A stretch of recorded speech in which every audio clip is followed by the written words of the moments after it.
제가 일본에 머물 때만 해도 동경에 집을 마련하는 것은 3대가 쓰지 않고 모아야 가능하다, 이런 얘기가 있었어요.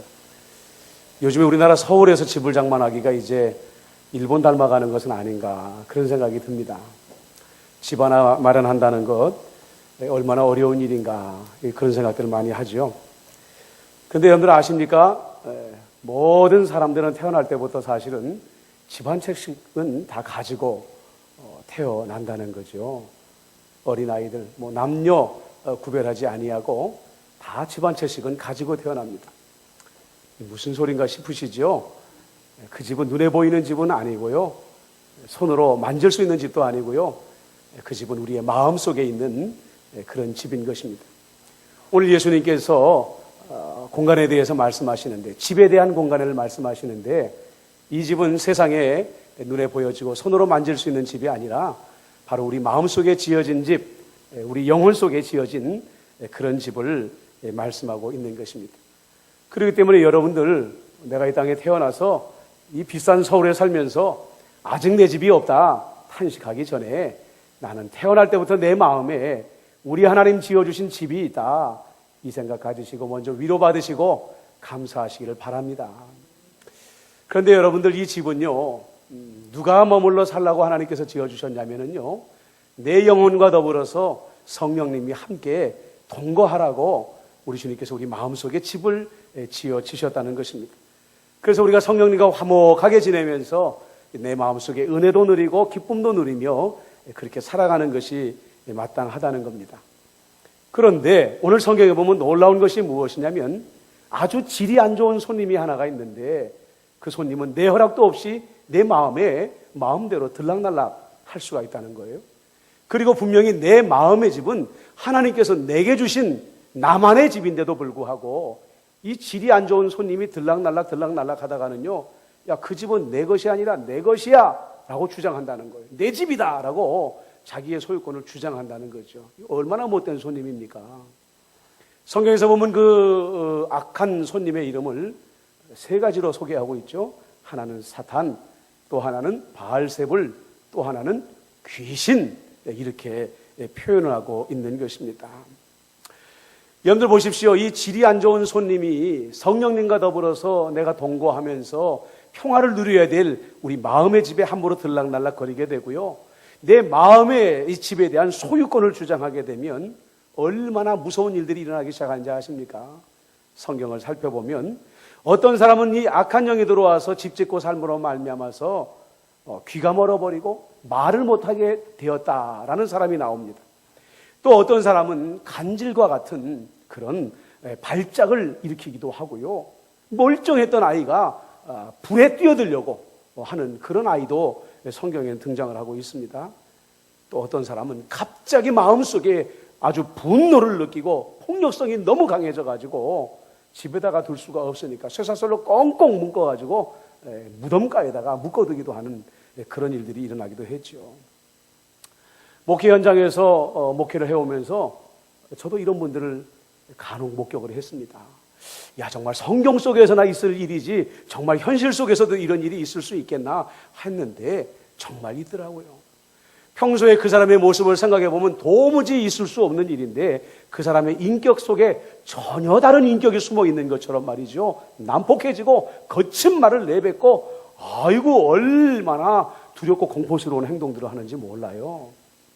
감사한 건 뭐냐면, 이런 분들을 놓고 열심히 기도하고요, 중보하면 결국 대부분 다 그 안에 있는 악한 영들의 세력이 물러나가게 되고 영적 건강이 회복되어지게 되더라는 겁니다. 그런데 여러분들 보십시오. 이런 분들만큼 때로는 어떻게 보면 이렇게 현상적으로 두드러지게 나타나는 사람보다도 더 위험한 사람들이 있을 수 있어요. 그게 어떤 경우냐면, 이렇게 악한 손님인 이 악한 영의 권세들이 우리 마음의 자리에 몰래 숨어드는 경우들하는 거죠. 여러분들 보십시오. 우리가 좌절감을 느낄 수가 있습니다. 그런데 지나치게 낙심하고 지나치게 좌절하여서 미래에 대해 너무 암담하게 생각되는 경우가 있지 않습니까?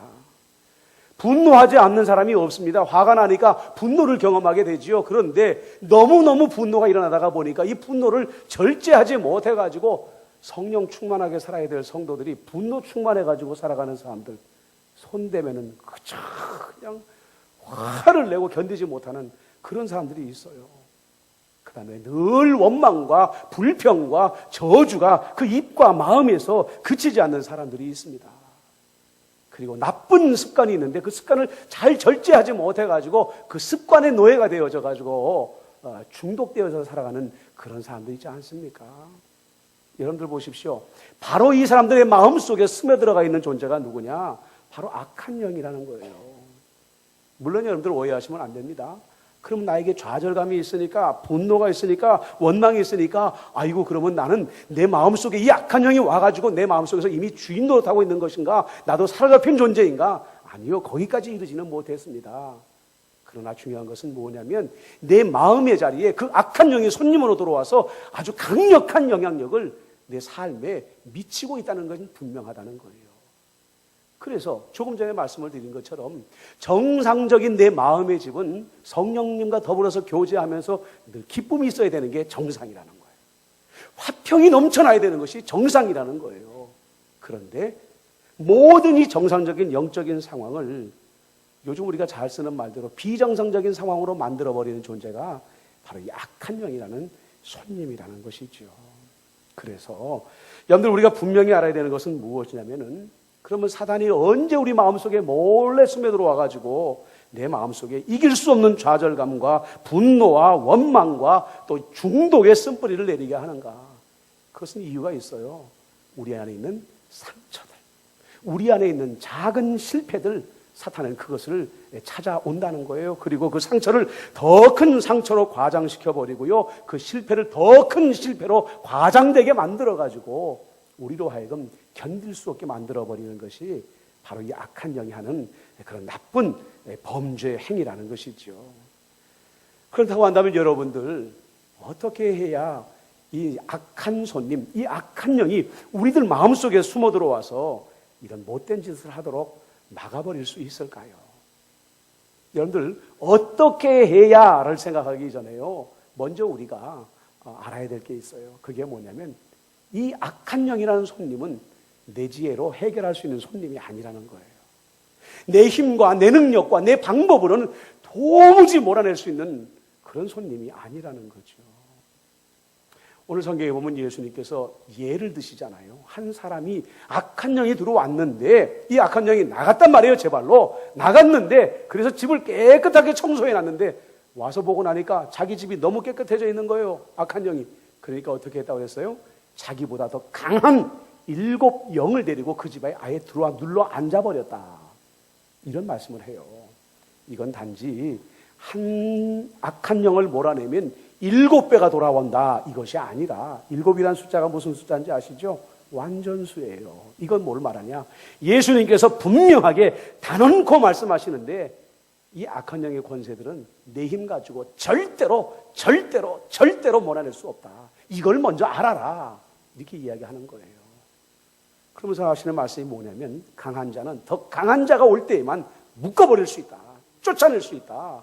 이렇게 말씀하는 거죠. 그 강한 자가 뭘까요? 20절 말씀 한번 같이 읽어볼까요?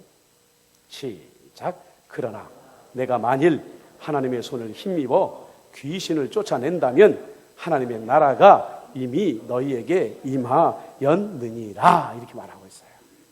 여러분들 여기서 중요하게 봐야 되는 게 뭐냐면 하나님의 손이라는 단어입니다. 그런데 이 똑같은 말씀이 마태복음에는 어떻게 번역이 되어 있냐면 하나님의 성령을 힘입어 이렇게 되어 있단 말이에요. 하나님의 성령을 힘입어. 그런데 왜 어디에서는 성령이라고 말하고 어디에서는 손이라고 말하는가? 근데 여러분들이 손이라는 게 뭘 상징해요? 하나님의 힘을 상징하는 거예요. 근데 성경에 보면 성령님과 하나님의 능력은 거의 동의어로 쓰이고 있지요. 그렇기 때문에 이 마태복음과 누가복음의 말씀은 따로 떼어서 별도로 이해할 것이 아니라 하나로 묶어서 이해할 필요가 있다는 거예요. 한마디로 우리 안에 몰래 숨어들은 이 악한 영들을 어떻게 몰아낼 수 있느냐? 성령의 능력만을 통하여 우리가 그 성령님의 힘을 의지할 때만 우리 안에 몰래 숨어들어서 내 영혼을 파괴하려고 하는 내 마음의 집을 파괴하려고 하는 그 악한 영을 몰아낼 수 있다. 이렇게 말하는 거죠. 그러면 생각해 보십시다. 어떻게 해야 우리는 성령님의 능력을 힘입어서 약한 영을 몰아낼 수 있는가? 첫 번째는 기도밖에는 없다는 거예요. 기도밖에는 없다는 거예요. 여러분들 잘 들으십시오. 내 마음에 염려가 찾아오고요, 좌절감이 찾아오고요, 밑도 없이 바닥도 없이 우리가 좌절감에 빠지게 되었을 때에 여러분들 우리는 단지 이게 왜 걱정거리가 생기나, 왜 염려와 근심이 그치지 않나 이렇게 탄식하고 한숨만 짓고 있을 때가 아니라는 거예요. 바로 그 근심이라는 감정을 느낄 때에, 걱정이라는 감정을 느낄 때에 바로 그 순간이, 그 시간이 악한 영이 내 마음과 영혼의 수많은 가라지를 뿌리고 있는 그 시간이라는 걸 우리가 알아야 된다는 거죠. 작년입니까? 재작년입니까? 북한의 한 군사가 귀순을 하겠다고 철조망을 넘는데 아무도 눈치를 채지 못했어요. 그렇죠. 하물며 그 사람이 와가지고 막사에 와가지고 나 귀순하겠습니다 문을 두드려서야 그제서야 우리 군인들이 나와서 왔어? 그리고 맞이했다고 하잖아요. 그 사람이 귀순병사니까 다행이지 내가 가서 이 남한 군사들을 쓸어버리겠다라도 정말 끝장날 판이었다는 거죠. 그런데 왜 아무도 그 군사가 넘어오는 것을 감지하지 못했을까요? 그 철조망에 보면은요, 휴전선에 다녀오신 분들, 근무하신 분들은 알겠지만 여러 가지 경보장치가 달려 있어요. 깡통 속에다가 돌 같은 거 집어넣어가지고 누가 그 철조망을 넘으려고 그러면 딸깍딸깍 소리가 나게 한다든지요. 요즘에는 무슨 경보장치 같은 것을 달아가지고 철조망이 누가 건드리게 되면 사이렌 소리가 울린다든지 이런 경보장치들이 달려 있다는 거예요. 그런데 놀라운 건 뭐냐면 이런 경보장치들이 제때로 작동하지를 않았다는 거예요. 그러니까 북한 군사가 그 철조망을 넘어와서 막사를 두드리는 데까지 아무도 눈치를 채지 못했다는 거예요. 여러분들 보십시오. 우리 몸에 이 통증이라는 것이 왜 존재합니까? 더 큰 상처를 입지 못하도록 방어하고 대비하라고 하나님께서 우리에게 주신 안전장치, 경보장치가 이 통증이라는 거예요. 이것은 육체에 해당하는 것이라고 한다면요, 걱정과 근심과 염려라는 이 감정의 아픔이라는 게 뭔지 아세요? 사탄이 우리의 마음에 담을 넘고 있다는 경보장치라는 거예요. 근심거리가 생겼네. 걱정거리가 생겼네. 이거 어떡하지? 이게 어떡하지가 아니라, 지금 이 약한 영이 아주 질이 안 좋은 손님이 내 마음에 담을 넘고 있구나라고 우리는 정신 차려야 된다는 거죠. 근데 대부분의 경우는 어때요? 하나님, 내게 왜 걱정거리를 주셨습니까?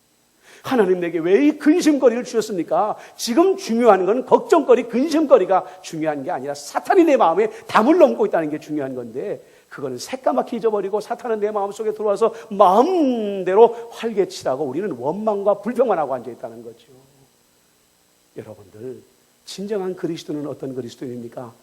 원망거리가 생기고 걱정거리가 생기고 근심거리가 생겼을 때에 여러분들 그 사탄이 담을 넘는 것을 못 넘도록 막아서는 것이 진정한 그리스도인들의 사명이라는 거죠. 물론 쉬운 일은 아니에요. 어렵습니다. 언젠가 내게 말씀을 드렸나요? 제가 예전에 전도사 시절에 반지하방에 한 몇 년을 살았던 적이 있었어요. 근데 그 집에서 이렇게 창문을 열면 마당 아래 집이 있으니까 위로 딱 올려다보면 그 집에 담이 딱 보여요. 담이 딱 보여요. 한낮에 이제 환기를 좀 시키겠다고 창문을 딱 열었는데 대낮에 문으로 누가 들어오면 될 텐데 문이 잠겨져 있으니까 담으로 누가 넘어오는 거예요. 전혀 나하고 모르는 사람인데 눈이 서로 딱 마주친 거예요. 도둑님이시죠. 그런데 참 사람이라는 게 아무것도 아니고 별것도 아닌 것이, 별을 보니까 막 우락부락하게 생긴 것도 아니고 손에 무슨 흉기를 든 것도 아니고 그저 그냥 평범한 사람이에요. 그런데 그 사람하고 눈이 마주치는 순간에 내가 도둑이야 그래야 되는 게 정상인데 도둑의 도자도 안 나오더라. 그리고 한 10초 정도 서로 그냥 멀끔하게 쳐다보고 있었어요. 그 사람도 아마 초짜 도둑이었던 것 같아. 그냥 뒤로 슬금슬금 하더니 그냥 담을 넘어서 그냥 그냥 알아서 제 갈 길 가시더라고. 막상 당하고 나면 당황해가지고 어쩔 줄 모릅니다. 여러분들 그렇습니다. 사탄이 우리의 마음에 담을 넘으려고 할 때 우리도 당황할 수 있어요. 그러나 정신 차려야 됩니다. 그리고 기도해야 되는 거예요. 그런데 이 기도는 그렇게 장황하게 할 필요가 없어요. 아까도 말씀드렸잖아요. 도둑이 담을 넘는데 도둑님 제발 그런 거 그만두시고 그냥 안녕히 돌아가 주시면 감사하겠습니다. 설득할 시간이 어디 있어요. 그냥 도둑이야 라고 외치는 순간에 도둑은 깜짝 놀라서 다 도망가게 돼 있는 거예요. 기도하는 것은 뭐냐면 짧고 단호한 기도를 드려야 되는 겁니다. 예수님, 내 마음을 지켜주세요. 악한 영이 내 마음을 탐을 넘으려고 합니다. 가라지를 뿌리려고 합니다. 나를 더욱 좌절시키고 더욱 낭망시키고 그 악한 습관으로 나를 다시 돌이키게 하려고 지금 사탄이 내 마음에 담을 넘고 있습니다. 주님 막아주십시오. 이것도 길다. 주님 막아주세요. 주님 막아주세요. 주님 막아주세요. 이렇게 기도하면 되는 거예요. 그리고 이 기도는 주님을 향한 기도이자 사탄을 향한 기도가 되어야 되는 것입니다. 왜냐? 너희 마귀를 대적하라. 그리하면 너희를 피해가리라 말씀하셨거든요. 사탄이 좌절과 낙심과 원망과 분노와 증오의 씨앗을 가지고 담을 넘으려고 할 때 사탄아 내게서 떠나갈지어다. 사탄에게 내게서 떠나갈지어다. 짧고 단호하게 기도하면은요 예수의 이름 앞에 굴복하지 않을 사탄이 없는 것입니다. 그 기도를 통하여 사탄을 물리치시는 저와 여러분이 되기를 주님의 이름으로 축복합니다. 두 번째는 뭐냐? 더 근본적인 대책이에요. 주님을 향한 믿음의 결단의 고백이, 분명한 신앙의 고백이 우리 안에 있으면 사탄은 담을 넘을 생각을 아예 하지 못합니다. 아까도 말씀을 드렸죠. 사탄이 누구에게 찾아옵니까? 악한 손님이 누구에게 찾아옵니까? 실패 속에 빠져 있는 사람을 찾아옵니다. 상처를, 사람들로 인하여 마음에 깊은 상처를 가지고 있는 사람들을 귀신은 귀신같이 알고 찾아온다는 거예요.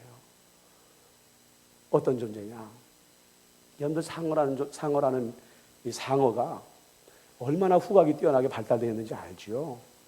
사람의 피를 100만 분의 1로 희석을 해가지고 그 넓고 넓은 바다에 똑 떨어뜨려도요 상상도 못할 거리로부터 그 냄새를 맡고 악착같이 먹잇감을 쫓아오는 것이 상어라고 해요.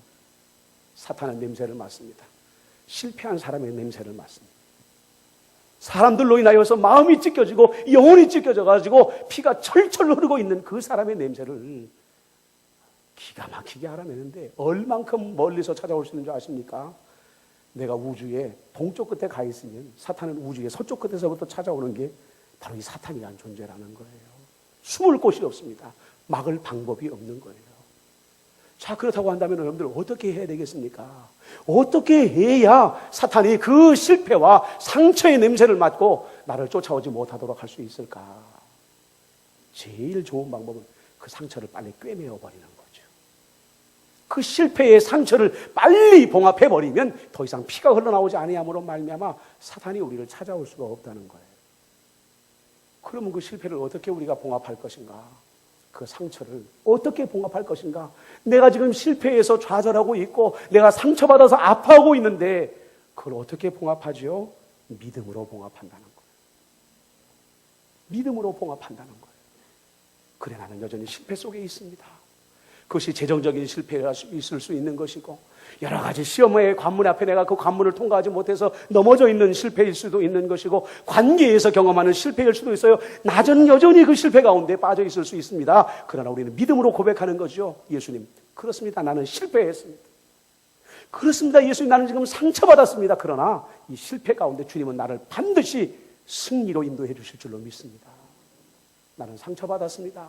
나는 영적인 질병이 있고 나는 육체의 질병이 있습니다. 그러나 예수님께서 반드시 나를 치료해 주실 줄로 믿습니다. 믿음으로 고백해버리는 것. 이것이 바로 우리의 상처를 꿰매는 일이 되어진다는 거죠. 그래서 사탄이 아예 그 냄새를 맡지 못하고 나를 찾아오지 못하도록 막는 유일한 방법이라는 거예요. 여러분들 보십시오. 환난, 고난, 역경 그러면 절대로 빼놓을 수는 없는 사람이 누구예요? 다윗이라는 사람입니다. 그런데 다윗은 그 10년이라는 광야 생활 가운데에서 어떻게 사탄에게 자기 마음의 자리를 빼앗기지 않을 수 있었겠는가? 10년이라는 그 기나긴 역경의 생활 속에서 어떻게 자기 마음의 집을 지켜낼 수 있었겠는가? 여러분들 생각해 보세요. 그것이 바로 믿음의 고백이라는 거예요. 믿음의 고백이라는 거예요. 그런데 다윗을 보면 환난이 깊으면 깊을수록 고난이 깊으면 깊을수록 그는 더 결단하고 하나님께 자기 신앙의 고백을 드렸다는 거죠. 여전히 역경 속에 있으면서 여전히 목마름 속에 있으면서, 여전히 굶주림 속에 있으면서, 여전히 두려움 속에 있으면서, 그러나 그는 한순간도 주님이 자기를 구원해 주실 것이라는 것, 믿음에 대해서 여러분들 절대로 포기한 적이 없었다는 거예요. 시편 59편 9절로 10절에 보면 하나님은 나의 요새이시니 그의 힘으로 말미암아 내가 주를 바라리이다. 나의 하나님이 그의 인자하심으로 나를 영접하시며 하나님이 나의 원수가 보응받는 것을 내가 보게 하시리이다. 이렇게 말하고 있어요. 나의 원수가 보응받는 것을 내가 보게 하시리이다. 여러분들 이 고백을 하고 있을 때가 언제인 것 같아요? 한참 자기 원수에게 지금 쫓기고 있을 때입니다. 한참 자기 원수에게 채 방어도 하지 못하고 일방적으로 지금 두들겨 맞고 있을 때예요. 자기 원수의 손으로 인해서 감옥에 갇혀 있을 때, 자기의 원수의 손으로 인하여 수만 가지의 고초를 당하고 있는 가장 풀무불 속에서도 그 한가운데 있을 때 다윗은 지금 이 고백을 하고 있는 거죠. 주님, 나는 지금 무기력하게 이 원수에게 두들겨 맞고 있습니다. 막아보지도 못하고 피하지도 못하고 도망갈 데도 없어가지고 나는 죽도 두들겨 맞고 있지만, 그러나 하나님, 나는 믿습니다. 하나님이 나를 두들겨 패고 있고 나를 괴롭히고 있고 나를 이 올무 속에 빠뜨린 이 원수가 보응받는 것을 받는 것을 보게 하실 줄로 믿습니다. 이렇게 고백하고 있더라는 거예요.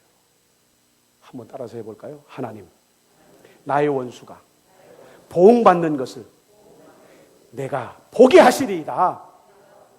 내가 볼 줄로 믿습니다. 그래요, 여러분. 그 원수가 질병입니까? 그러면 그 질병을 향해서 저주하면서 말하는 거죠. 하나님, 이 원수의 보응받는 것을 내가 볼 줄로 믿습니다.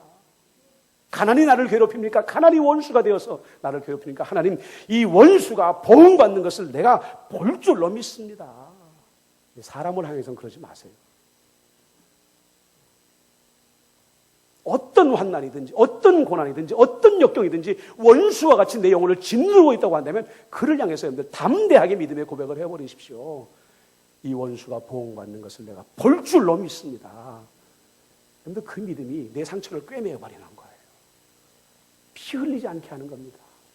마귀가 냄새 맡지 못하게 만들어버리는 거죠.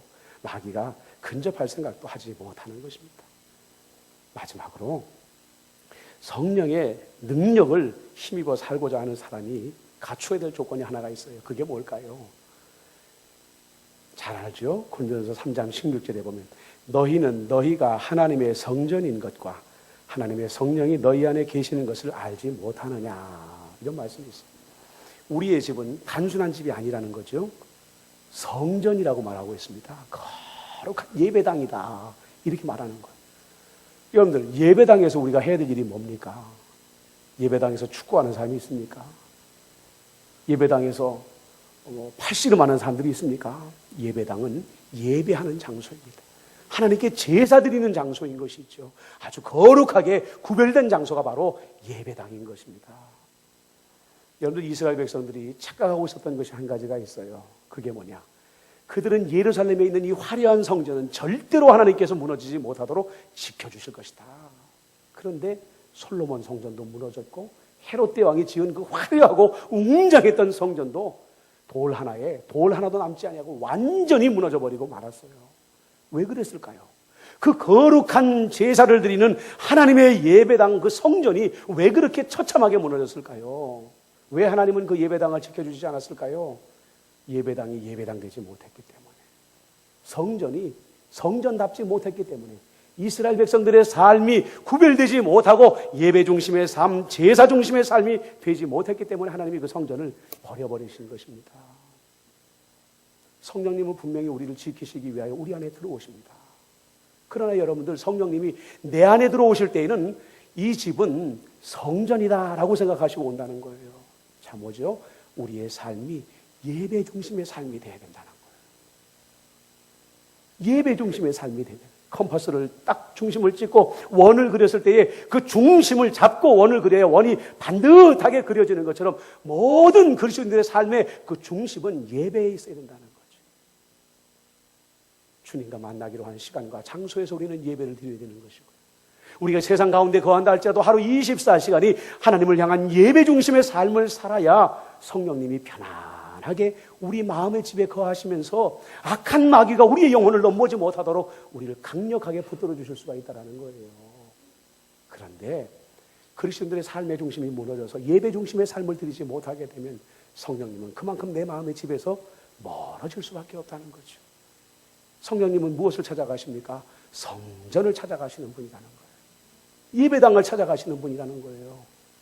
잘 갖춰져 있고 예배 중심의 삶을 살아가는 그 사람을 찾아서 성령님은 이동하신다는 것을 우리가 알아야만 된다는 거죠.